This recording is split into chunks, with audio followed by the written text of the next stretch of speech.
What's going on, guys? Welcome back. Madden 17, PS4. Do me a favor, like button, subscribe button, criticism in the comment section, Twitter. Shutdown Safety is my username. As you can see, thanks to your guys' support, the community support, and of course the developers at EA, I was included in the Madden 17 closed beta this year. Got an opportunity to spend maybe 7 to 10 days with the game, played through a handful of seasons, hours upon hours of gameplay, to give them a lot of feedback to address issues and make the game you guys get in your hands, hopefully the best it can be. And I'm going to do some breakdowns in the coming days, but I wanted to come out with some impressions I have of the game and basically read to you what I, in part, wrote to Rex Dixon and the guys at EA about my experience with Madden 17. Now, first and foremost, the ball physics made an absolute difference in gameplay, far more than I ever anticipated, and honestly impacted just about every single play.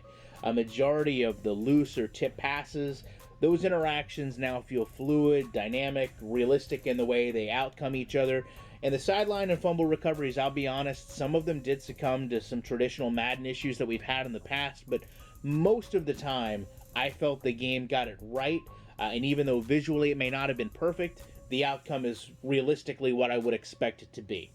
Secondarily, I think a lot of you guys are going to like and pay attention to the running back motions, because this is an area that Madden has really struggled with in the past.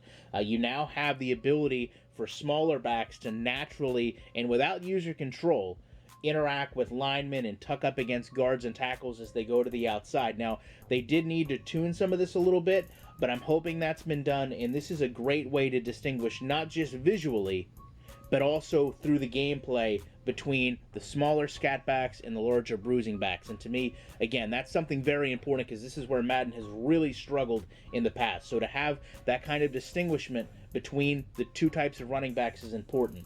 Another change is going to be the kick meter, which is a very simplified kicking system. Something that I actually would prefer to be more of a challenge. It's a 3-button kind of an arc system.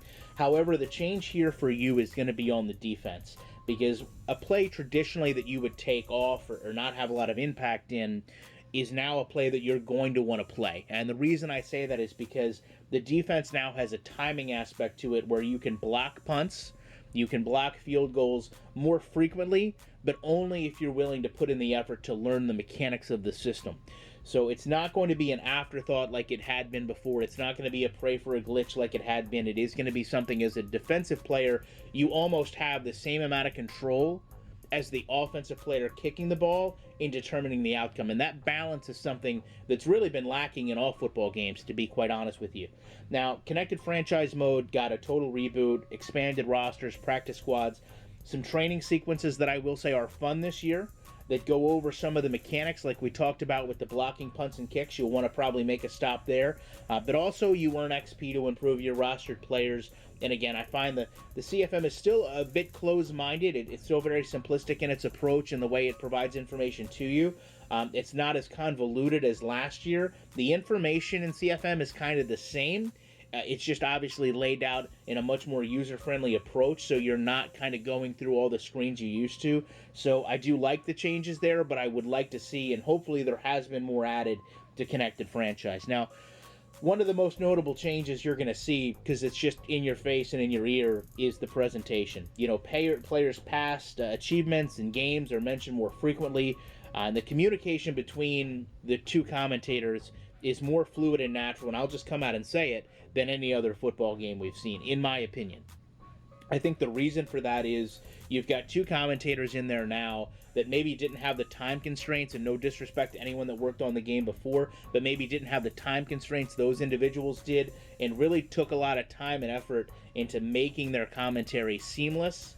And to me, that really pays off on the user's end. There's even some details, some very subtle things that we saw out of 2K8, for example, where when you skip halftime, they mention that in the commentating, and that goes a long way for immersion. The ticker also, as we talked about, is a nice touch. Again, kind of helps with immersion as well. But the post-play reactions of players really have improved leaps and bounds. You know, a couple years ago, we had situations where players would trip over piles or fall over each other. All that is gone now, and really just about after every play, you're seeing, you know, nice interactions, seamless interactions between players, whether it's congratulatory or not. So, for those of you that don't know, you've got an opportunity for me to buy you Madden 17 this year. Down in the description, there'll be a link to a video. All you have to do is leave a comment, be subscribed. I'll call you later on today, tomorrow, about winning your copy. And if you have any questions about Madden 17, I'd be glad to answer them if I can. Just give me a little bit of time because this is a late video. I'd be glad to discuss with you any specifics that you'd like to know about. As always, guys, I appreciate you checking out this video. I'll be back in the week with more content.